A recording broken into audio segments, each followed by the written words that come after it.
sejauh ini. Kita siapa? Intention.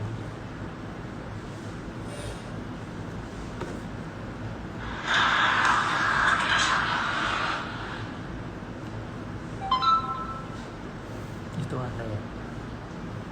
Ya, yang nonton baru aku. Lu ingat nggak?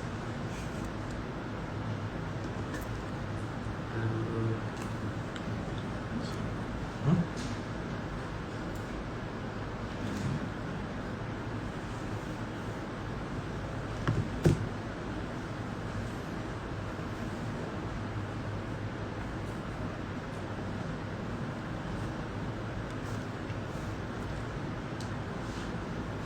Bentar, rekamnya gimana ya?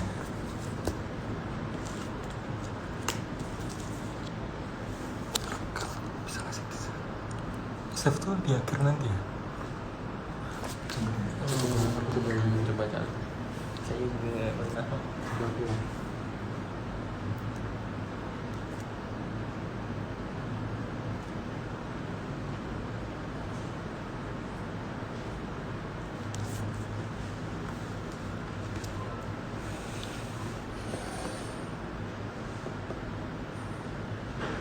Setahun sih. Ya, akhirnya video. Masih.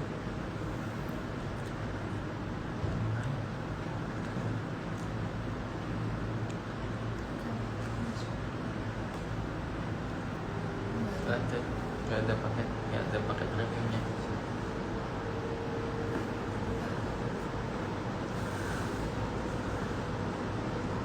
Ini ada. Oh ya, stream. Ya, bisa di save. Langsung ada di Amazon bisa. Di ini dong, di sampai ini di Amazon bisa.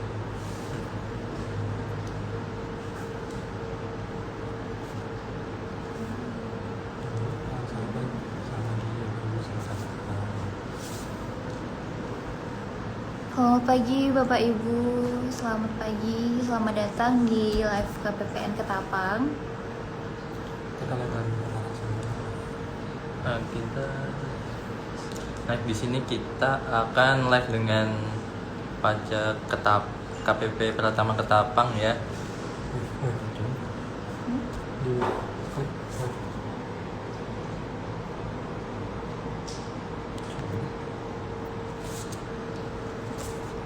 kalau mereka request di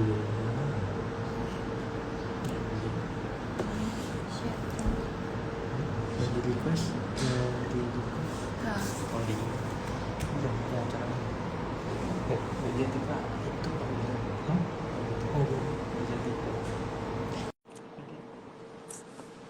Assalamualaikum warahmatullahi wabarakatuh. Perkenalkan, saya Ara, staf selanjutnya KPPN Ketapang. Sekarang saya ditemani oleh Pak Hardi dari Institut Vera. Kali ini kita akan live dengan tema suaranya kecil. penyesuaian tarif PPN dan investment pajak bendahara. Nah, sekarang kami sudah hadir dari KPP Pratama Ketapang, Mas Aryan, Fungsionaris baru KPP Pratama Ketapang. Apa kabar Mas Aryan? Alhamdulillah, luar biasa. Nah, biasa ya. Kabarnya gimana Pak sama teman-teman KPP yang lain? Alhamdulillah sehat. Di sini ada Nindi, ada Badri, ada teman-teman yang lain juga di sini.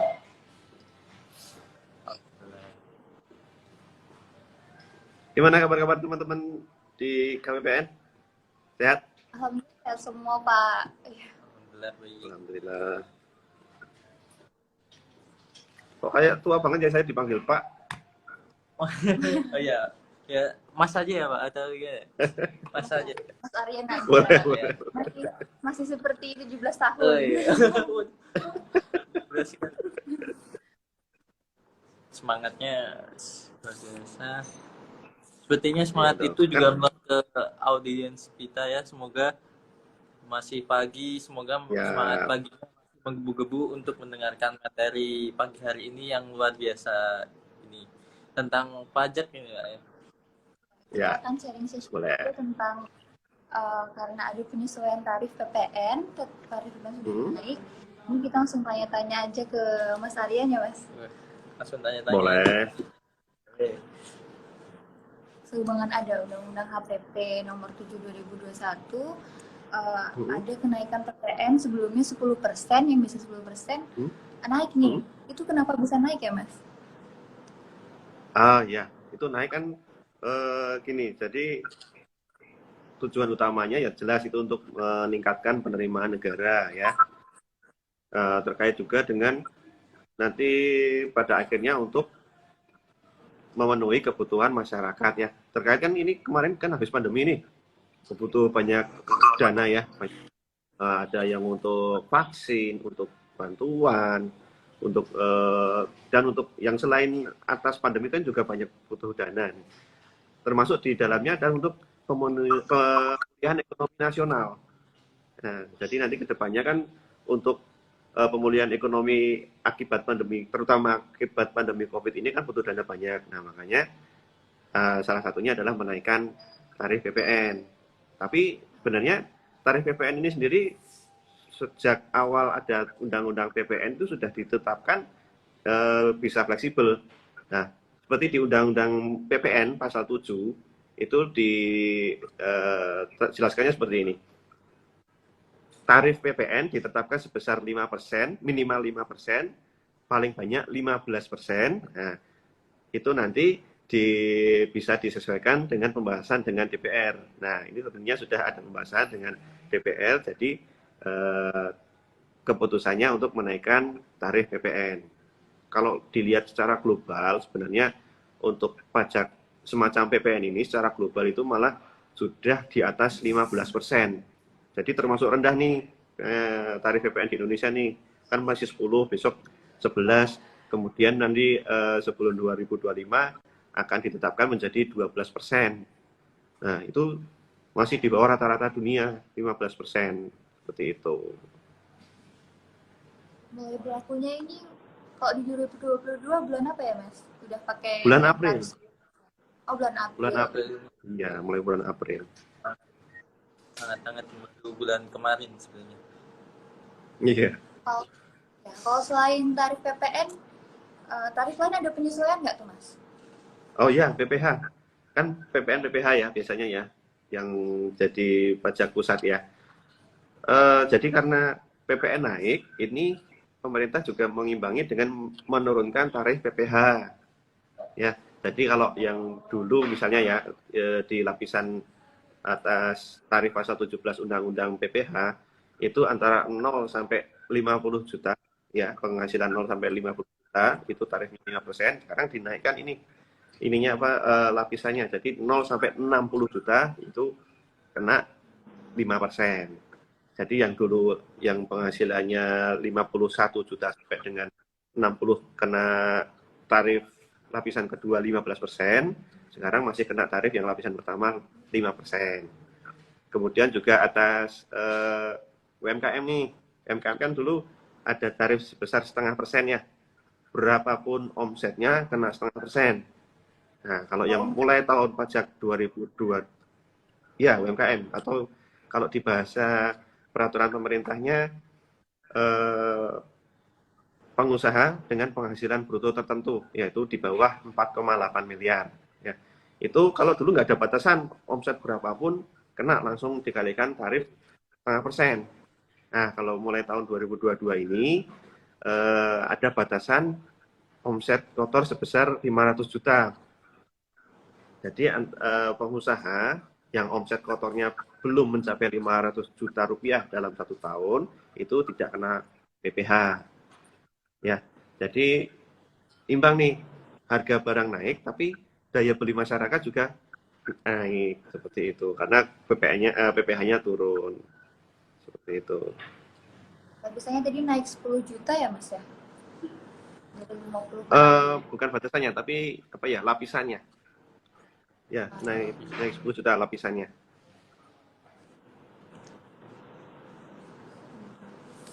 Untuk yang pegawai atau karyawannya, untuk yang UMKM ada batasan 500 juta. Untuk sebelumnya ini bagi Bapak Ibu satuan kerja maupun dulurku semua yang sedang menonton live, barangkali ada pertanyaan bisa langsung ketik di kolom komentar, nanti akan kami bacakan dan kami tanyakan ke Mas Aryan. Silakan. Ya, silahkan, boleh juga dari luar.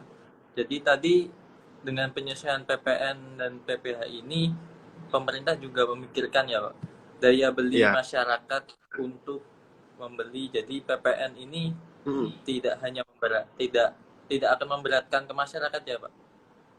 Insya Allah seperti itu.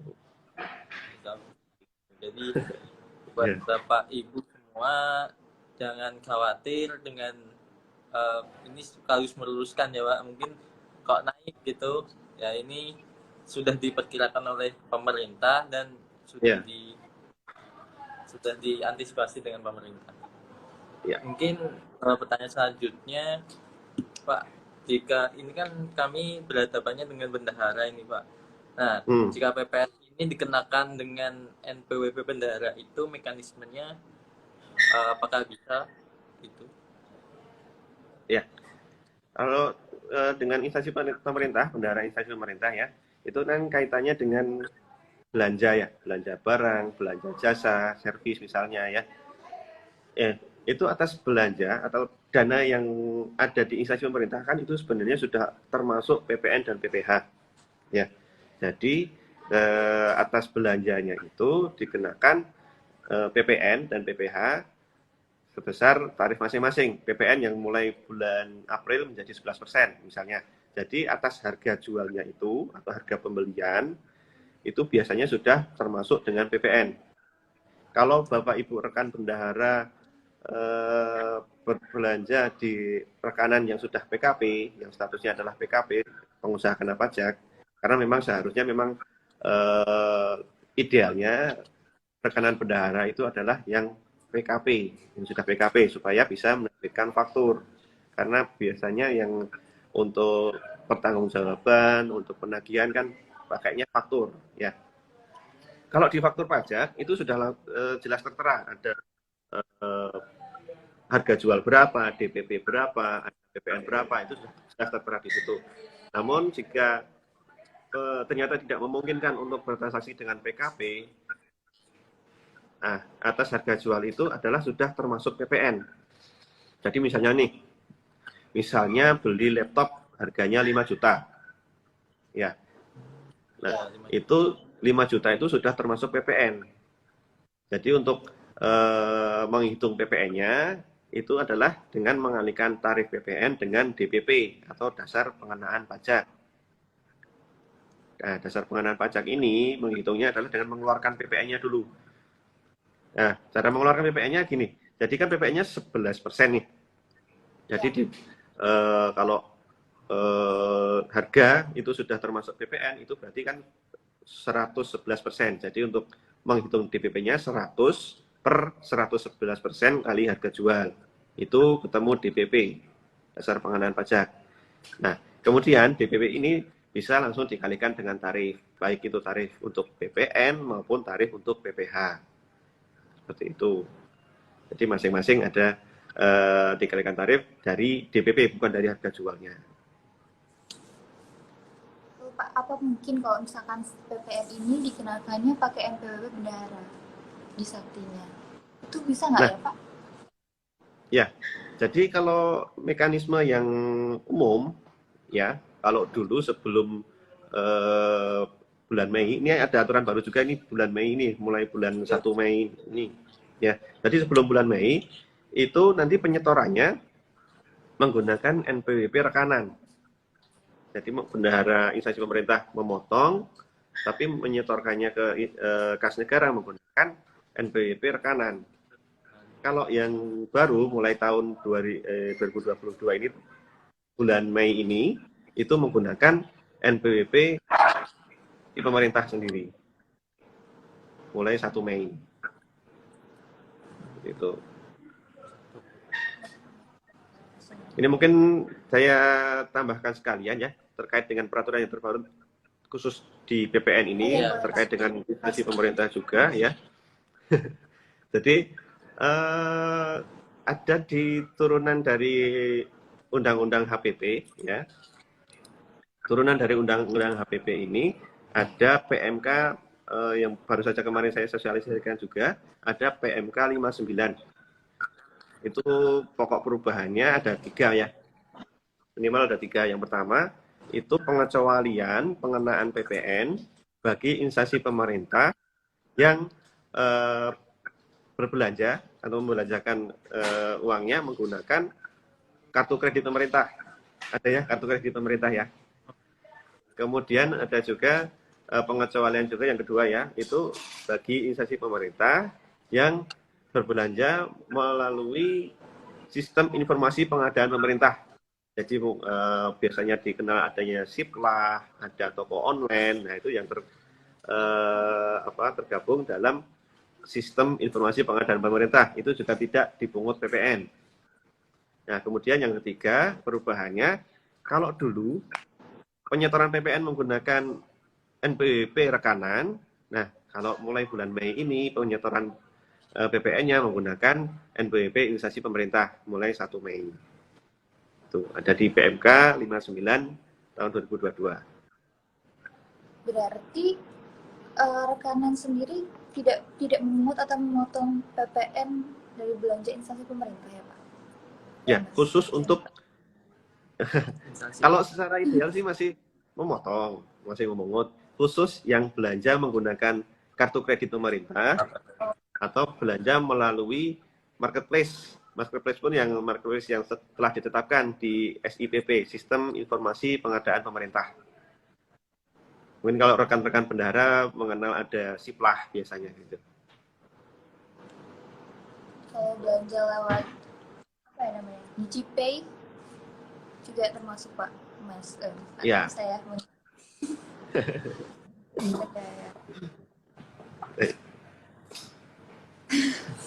Lalu kalau misalkan apa mungkin nggak Mas kalau misalkan kelebihan bayar PPN? Bisa juga. Tapi ya mungkin caranya untuk misalnya PPN tadi ya beli laptop 5 juta, ternyata bayar PPN-nya 1 juta misalnya ya. Itu bisa juga seperti itu. Kan membuat billing itu bisa secara manual ya. Maksudnya secara manual bukan dari pajaknya berapa langsung keluar billingnya enggak. Tapi bisa dibuat sendiri di aplikasi e-billing. Nah itu bisa juga memungkinkan adanya kelebihan bayar atau mungkin kurang bayar. Kalau kurang bayar bisa dibuat billing lagi dengan nominal sisanya. Kalau kelebihan pembayaran seperti itu bisa dilakukan pemindah bukuan. Jadi atas kelebihannya itu dipindah bukukan di pajak-pajak yang lain atau mungkin untuk wajib pajak lain pun bisa. Namun untuk rekanan ya, kawan pajak yang PKP itu atas kelebihan bayarnya mungkin karena ada mekanisme pajak masukan pajak keluaran itu bisa dilakukan restitusi. Restitusi itu pengembalian, jadi uangnya dikembalikan kepada wajib pajaknya itu. Nah, untuk restitusi ini nanti dari kami, dari peneliti di kantor pajak juga akan meneliti dan memeriksa apakah ini layak untuk dikembalikan atau mungkin ada ya itu disesuaikan dengan ketentuan. Jika memang layak untuk dikembalikan bisa dikembalikan, namun kalau tidak nanti akan ada pemeriksaan lebih lanjut seperti itu. Jadi untuk proses pengembaliannya dari Satker sendiri mengajukan restitusi ke KPP Pratama ya Pak? Ya Mas, aduh. Pemindah bukuan. Ya. Kalau ini sih secara umum ya, kalau yang saya tangani ya, kelebihan pembayar pajak yang biasanya yang dialami Satker atau instansi pemerintah biasanya karena memang kesalahan bayar atas nominalnya yang salah ya, bukan atas mekanisme PKPM. Kalau PKPM atau pajak masukan pajak keluaran kan biasanya untuk rekanannya. Jadi kalau instansi pemerintah nanti bisa dilakukan pemindah bukuan. Jadi ini lebih cepat prosesnya. Jadi paling rata-rata sih kami mengerjakannya untuk pemindah bukuan nanti 1 minggu selesai. Rata-rata 1 minggu selesai. Itu pengajuannya juga ke KPP Pratama, ke Tapang. Ya, ya, Oh, pemindah bukuan. oh, Menggunakan formulir pemindah bukuan, dilampiri dengan fotokopi ada bukti bayarnya. dokumen-dokumen pendukungnya. Ya, bukti bayar. Itu perlu disiapkan.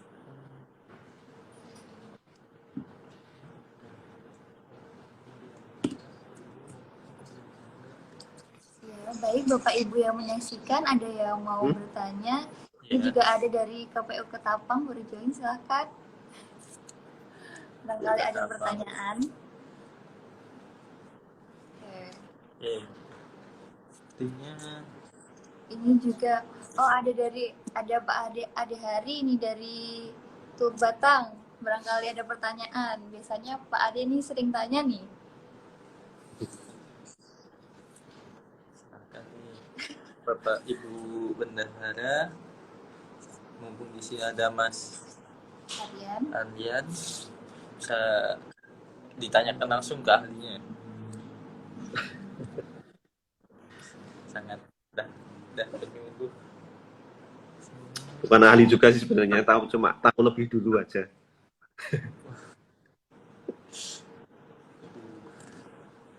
Untuk faktur pajak, berarti pokok perubahannya apa aja, Mas? Faktur pajak ya. Jadi ya ini kan terkait dengan adanya dari Undang-Undang HPP, kemudian PMK aturan di bawahnya. Nah, itu ada aturan baru mengenai faktur pajak ya. Itu ada di per 03. Tapi ini sebenarnya untuk faktur pajak ini kan sebenarnya yang mengeluarkan adalah PKP, bukan instansi pemerintahnya. Jadi terkait dengan rekanannya. Jadi kalau di aturan sebelumnya itu aturan mengenai faktur pajak itu ada banyak ya, ada beberapa peraturan, mungkin ada 4 atau 5 peraturan. Nah, ini dijatuhkan menjadi satu peraturan. Jadi ini untuk mengatasi tumpang tindih peraturan yang banyak itu. Kemudian untuk mengakomodasikan peraturan di atasnya dari undang-undang dan PMK, kemudian juga untuk kalau dulu kan faktur pajak masih manual ya, ditulis manual. Kalau yang sekarang kan sudah otomatis semua, dari mulai pembuatan fakturnya, pelaporannya sudah otomatis untuk menyelaraskan kondisi yang saat ini. Seperti itu.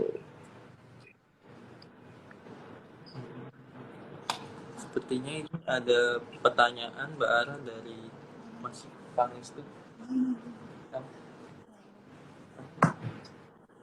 Ini Mas Aryan ada pertanyaan, berarti Ya. ketika instansi melakukan belanja di rekanan tidak mengungut pajak ya, karena PPN-nya masuk ke NPWP Bendahara. Bisa dijelaskan lagi? Ya. Rekanan tidak memungut pajaknya, yang memungut adalah instansi pemerintahnya. Ya, instansi pemerintahnya memungut kemudian menyetorkan ke kas negara. Kemudian yang rekanan, nah ini rekanannya menerima penghasilannya sudah tidak termasuk PPN. Jadi misalnya kalau yang gampang ya, misalnya belanja 11.100.000. Nah, PPN-nya 1.100.000 nih. Nah, itu kalau yang membeli itu umum swasta, itu kan rekanan menerima 11.100.000. Nah, kalau yang belanja adalah instansi pemerintah, itu rekanan hanya menerima 10 jutanya saja, sudah dikurangi dengan PPN-nya. Tapi sudah tidak ada kewajiban untuk menyetor PPN. Yang menyetor PPN instansi pemerintahnya, seperti itu. Ini memudahkan rekanan ya, Pak. Rekanannya udah menerima ada neto gitu ya Pak? Ya. Neto. Terkait dengan faktur pajak yang tadi, Mas, apa aja sih kewajiban saat membuat faktur pajak? Kewajiban saat membuat faktur pajak. Ya, faktur pajak ini sebenarnya dibuat saat penyerahan barang kena pajak atau jasa kena pajaknya. Jadi saat rekanan menyerahkan barang atau rekanan melakukan jasanya, itu seharusnya si rekanan ini sudah membawa faktur pajaknya. Atau bisa juga ketika akan melakukan penagihan atau melakukan pembayaran. Nah, itu sudah harus ada faktur pajaknya. Jadi biasanya sih untuk instansi pemerintah, dasar instansi pemerintah itu untuk membayarnya itu adalah faktur pajak. Seperti itu. Faktur pajak ini.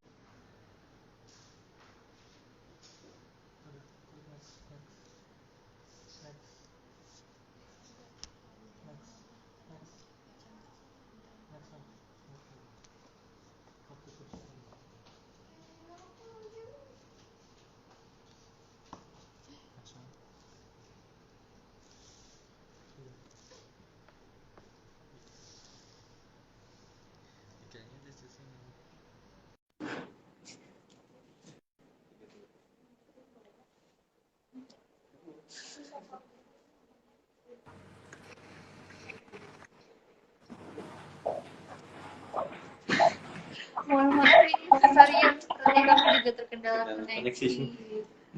Baik, ya. Ya, tadi masih ada yang ingin bertanya. Kita nunggu sebentar mungkin ya Mas untuk supaya memberi kesempatan Bapak Ibu Satker sudah bisa jawab. Tadi saya sempat baca sekilas yang tanya tentang batasan PPN-nya.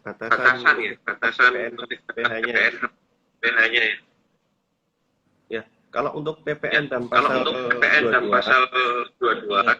itu ada batasan untuk tingkat sebesar 2 juta. Jadi untuk dikenakan PPN atau PPN 2 atau untuk PPN pasal 3 itu dikenakan.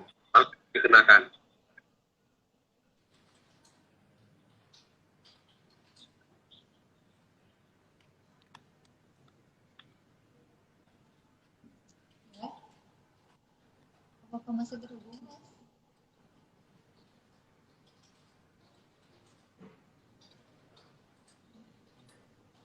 Halo Mas Aryan. Ya. Apakah masih terhubung? Oh ya, berarti tadi Masih. Ya. Oke.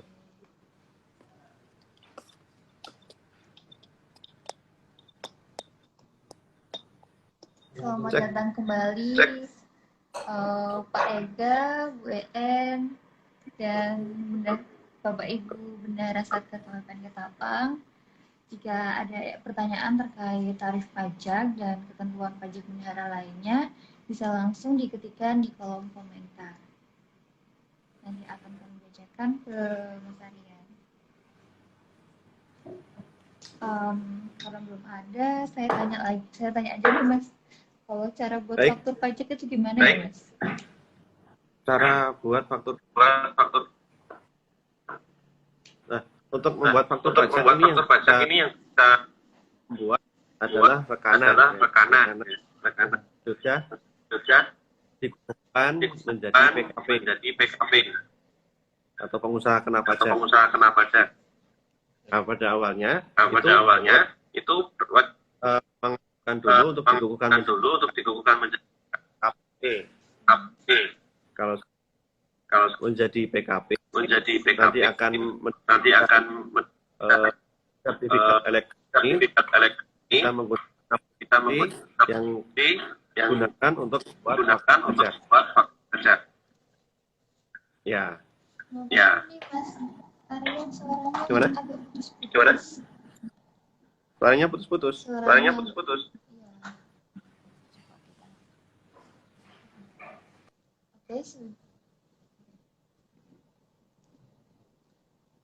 Iya. Oke, Untuk Mas Aryan bergabung kembali, silakan Bapak Ibu untuk bertanya. Ada pertanyaan lagi?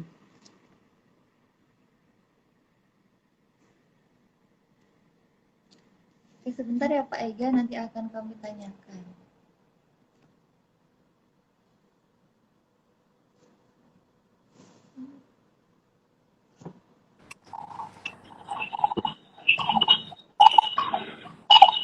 Udah nyambung lagi. Oke. Suara saya masih terdengar jelas?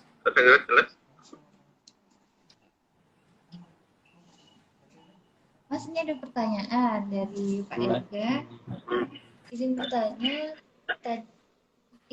lagi, tadi sempat ditunda. Jadi batasan untuk PPN dan PPH sebesar 2 juta. Untuk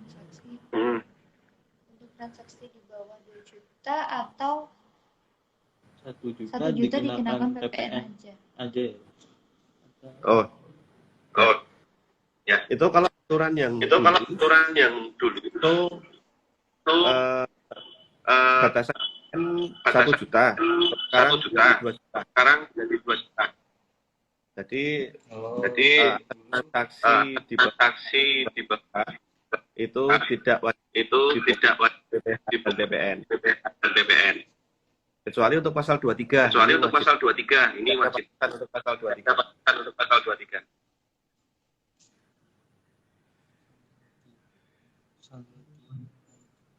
Berarti yang 2 juta ke atas itu yang baru dikenakan PPN ya, Pak? Ya.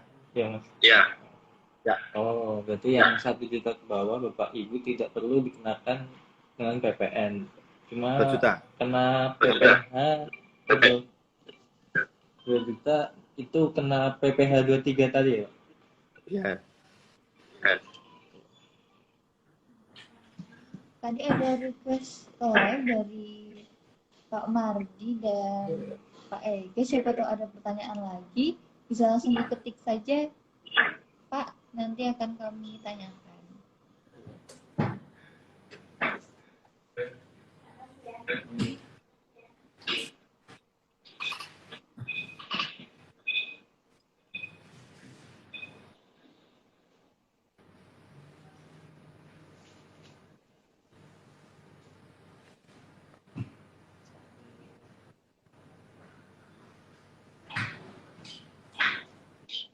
Oh ya Mas, untuk pengenaan PPN yang tadi mulai dari 1 Mei, kalau kontrak PBJ-nya sebelum 1 Mei 1 April ya?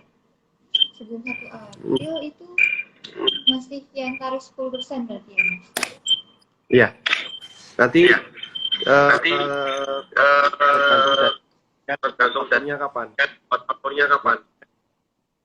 Faktur itu artinya dibuat pada saat penyerahan. Nah, kalau nyata penyerahannya di akhir Maret misalnya, fakturnya buat di bulan April nanti kan tarif yang 10%, yang 10%.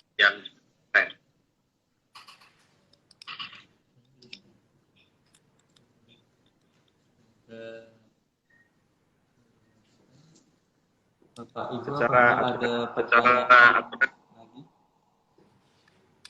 Ya.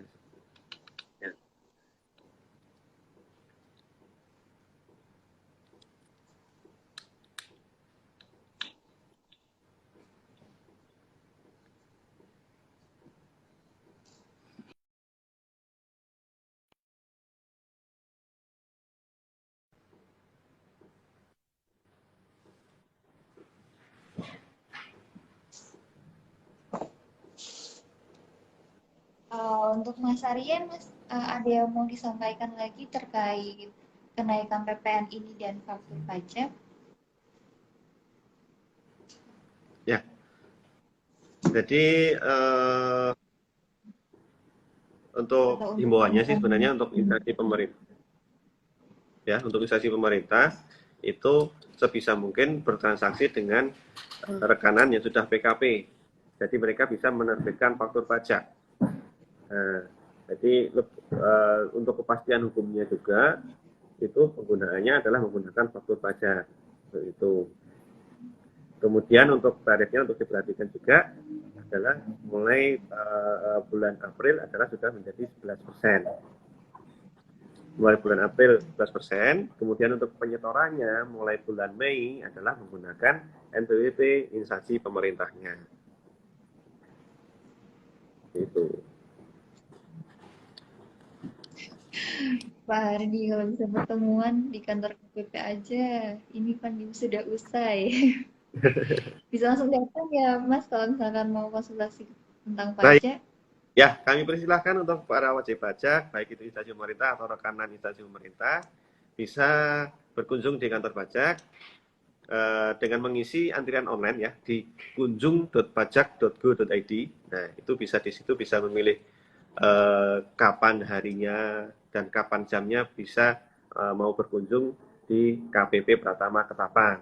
Ya, jadi nanti difungsikan sebagai antrian juga di situ. Silakan bisa berkunjung kapan saja, jam 8 mulai sampai dengan jam 4 sore, hari Senin sampai Jumat.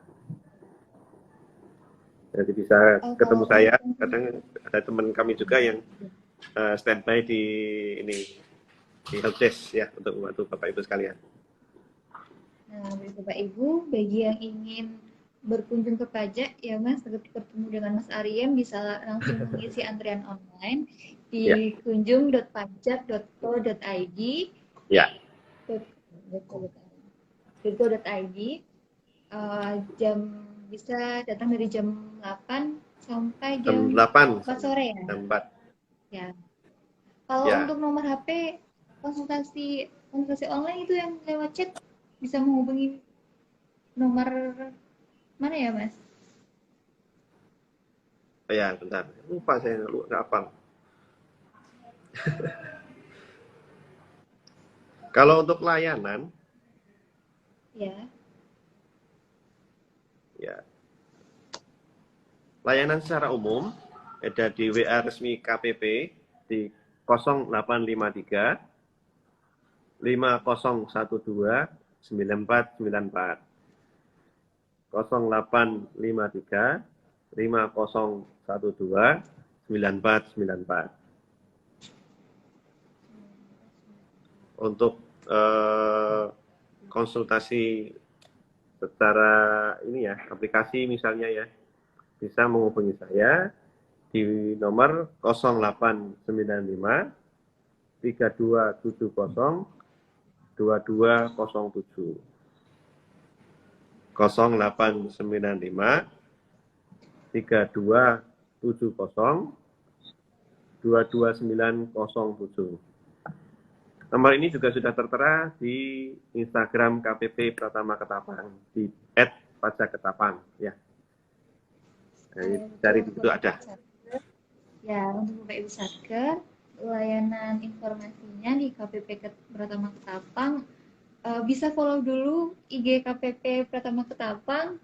Nanti di bio-nya ada linknya ya, Mas ya. Ya, ada linknya, ada infografisnya di situ. Ada pertanyaan lagi. Bagaimana jika misal vendor ternyata belum PKP, pengusaha kena pajak, keterbatasan dari vendornya. Nah, mungkin bisa disebutkan Mas, ini keuntungan bagi vendor ketika sudah jadi PKP ini apa? Ya, bagi rekan-rekan pengusaha, keuntungan menjadi PKP, itu salah satunya bisa mengikuti tender untuk pengadaan di instansi pemerintah. Nah, itu untuk tender biasanya kan ada syaratnya PKP, terus ada bisa menerbitkan faktur, kemudian ini yang menarik nih, bisa mengkreditkan pajak masukan. Jadi misalnya karena nih pengusaha PKP kan untuk menjalankan kegiatan usaha kan dia membeli barang dulu misalnya membeli barang dulu di supplier, dari pembelian barang di supplier itu kan di situ ada PPN. Nah itu namanya pajak masukan. Jadi kan si PKP ini sudah membayar PPN di situ sebagai pajak masukan. Nah PPN yang telah dibayarkan ketika menyuplai barang itu bisa dikreditkan untuk mengurangi pajak yang seharusnya dibayar. Jadi itu keuntungan dari PKP-nya. Kalau dia bukan PKP, itu tidak bisa dikreditkan untuk mengurangi pajak yang dia bayar. Tuh. Manfaatnya banyak sekali ya. Pak. Iya. Ya Mas, ya itu Bapak Ibu Bendahara bisa dikomunikasikan ke rekanannya jika apabila ingin ikut tender ataupun menerima kredit pajak masukan ini, diajak untuk jadi PKP Bapak Ibu.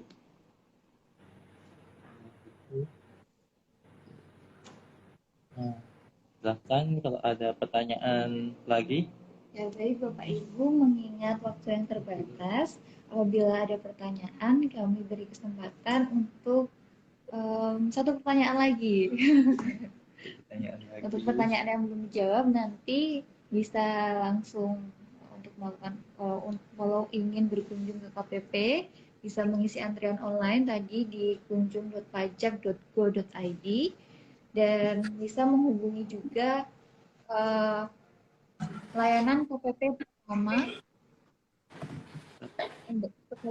Ketapang, ada di bio-nya IG Pajak Ketapang, Pajak Ketapang.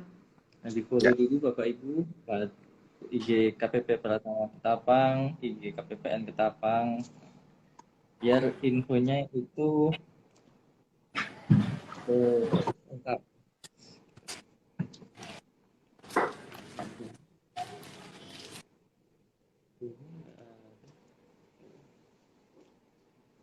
Ayo Bapak Ibu, pertanyaan terakhir, ada yang ingin ditanyakan? Boleh, mumpung yang ada permasalahan di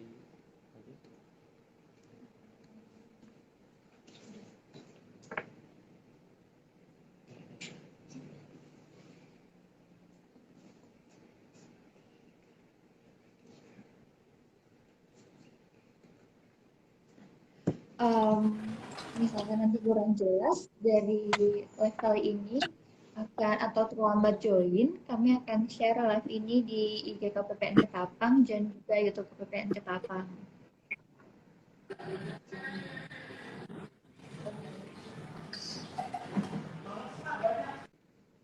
Itu saja, ini tidak ada lagi.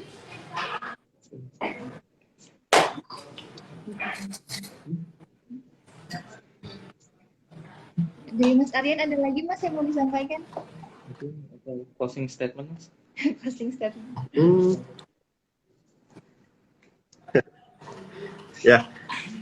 Ya, kepada Bapak Ibu rekanan pemerintah, jangan lupa untuk khususnya untuk PPN ya, sudah ada penyesuaian untuk PPN, sudah ada aturan turunannya juga dari Undang-Undang HPP bahwa mulai bulan April PPN-nya adalah 11% dan mulai bulan Mei penyetoran PPN menggunakan NPWP instansi pemerintah. Mungkin begitu saja. Untuk nomor Mas Aryan tadi sudah sebutkan, boleh saya share nanti ya Mas di grup diskusi KPPN Ketapang. Boleh. Terima kasih Mas.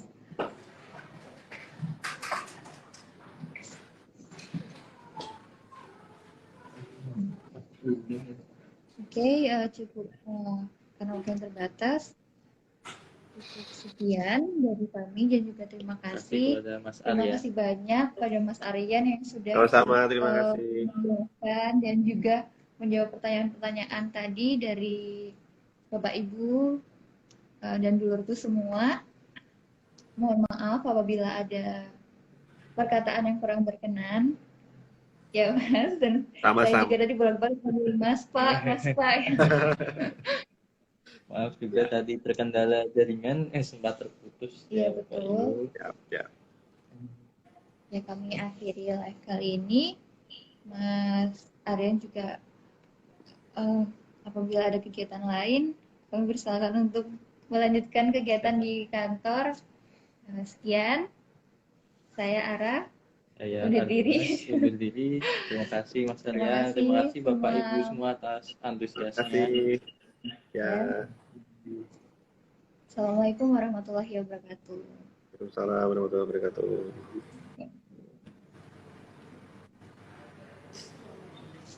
Kami end videonya ya Mas.